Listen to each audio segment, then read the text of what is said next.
This organization has been just so much fun for me. It's let me experience more as a leader and reach out my volunteer opportunities. I think this organization definitely sets us apart just a little bit, allows us to each be creative and unique in our own way and express that through the service of the organization. It is so unique, and it's just something that I love and enjoy doing, and I think it's making a huge impact. Hello and welcome everyone. My name is Michelle McCord and I'm the Superintendent of Frenship. And those students that you just heard from are members of the Superintendent Student Advisory Board.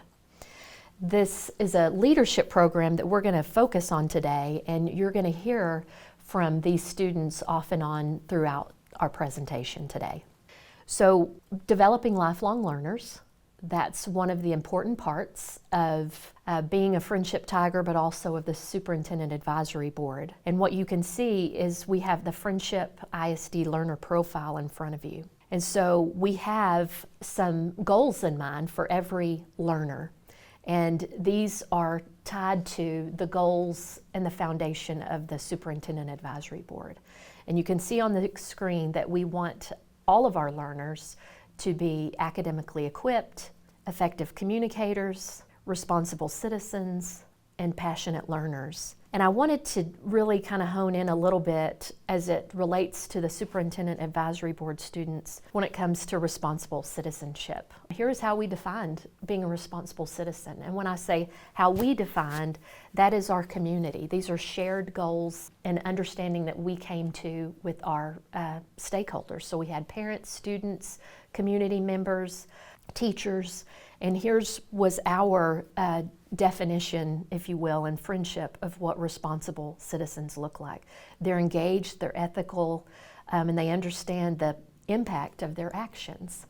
And then I think that really ties into learning how to treat others, and it's an important part of leadership. Next, we're going to kind of transition into just what membership on the Superintendent Student Advisory Board looks like. 8th grade, we had an application process. So I sent an essay to Dr. McCord explaining why I wanted to be involved, what I would bring to the table, and just everything that I was doing at the time with leadership. We have 2 representatives from each of the middle schools join us. This started this year actually, so those freshmen in there's 2 from Heritage, 2 from Terra Vista, and 2 from Frenship Middle School. And then your term is until you graduate, so unfortunately this is my last year on the board. I have had so many fond memories with my fellow board members. You know, every year is a new thing, a new surprise. And I love getting to know Dr. McCord more and more at each meeting. It's just a group of hyper-involved individuals from each class. We're all really we all have our own clubs, and it's a really diverse organization. It's a really bonding experience. You get close with these people and it becomes a sort of family.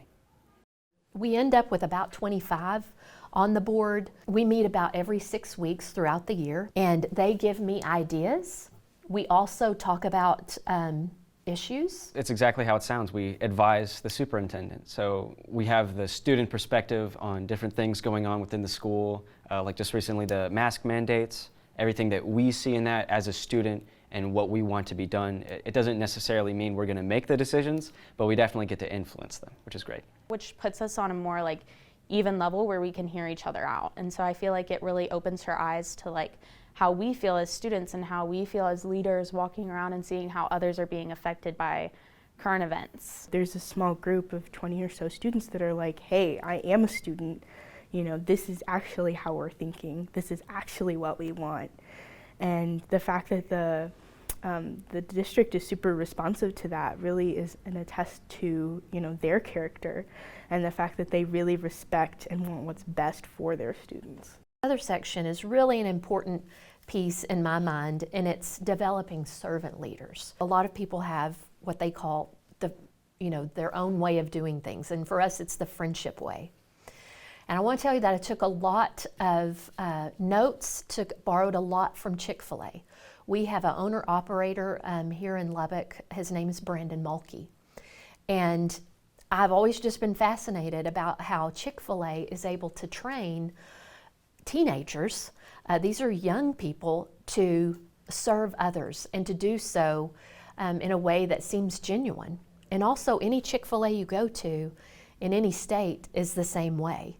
And so what Chick-fil-A, what I learned from Brandon Mulkey, who's the owner-operator here in Lubbock, is what they did at Chick-fil-A, what they do is they operationalize or they demonstrate what going the extra mile looks like.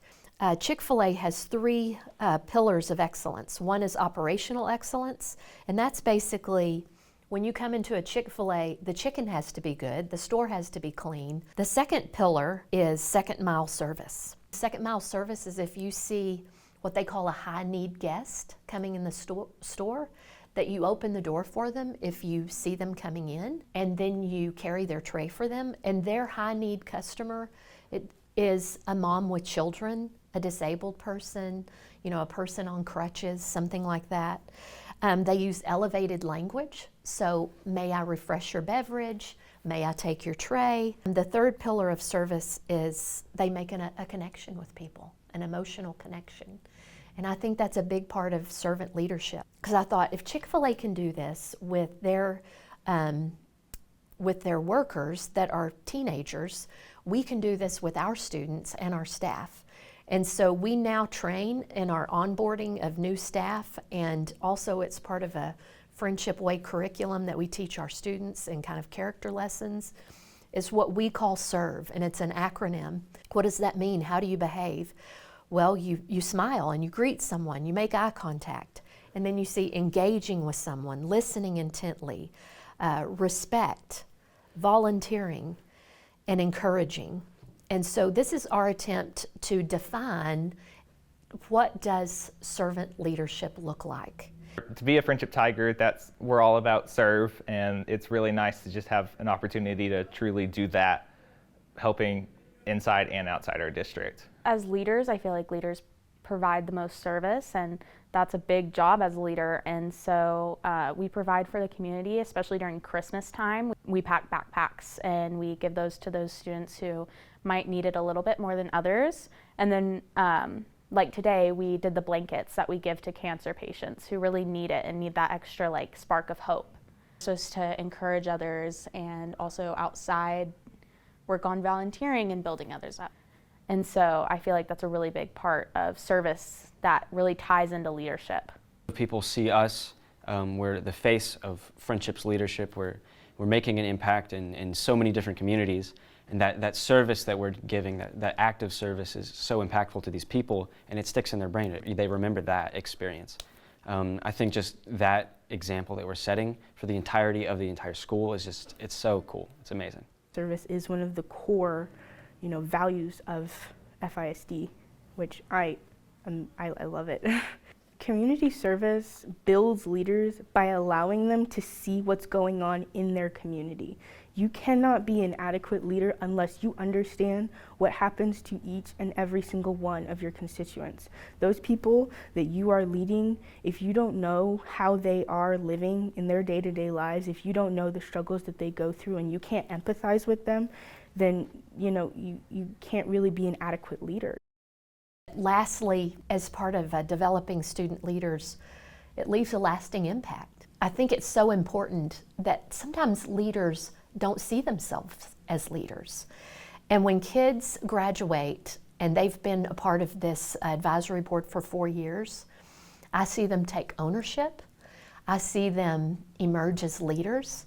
I see them sort of recognize that they are leaders.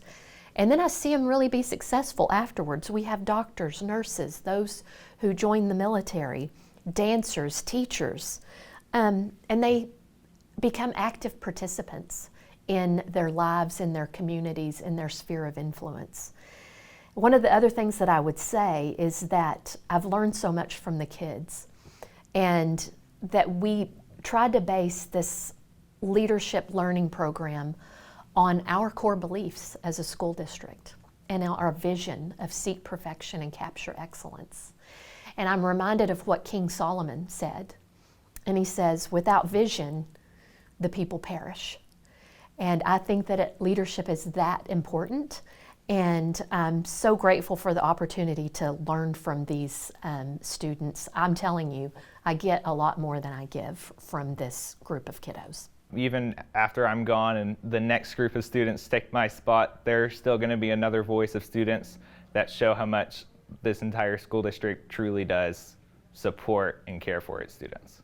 I think just the entire process of being in this group is something you will never get in any other position. You know, in this entire school, there's students who are making an impact and who are going out there, they're leading, they're being a part of service. All of that is building these leaders in a way that would never be able to be done before. And it's so special, it's so unique, and I think that's what makes it so great. We want to encourage the students that are younger than us to be the next level of leaders, to be, you know, the next us, if not better than us. So that's kind of the lasting impact, is to continue to encourage students to, you know, as much as you may think that you don't really have a voice, to speak up and voice your opinions, you know, support your peers because they are with you until you graduate. You know, continue to serve in your community because your community is your foundation.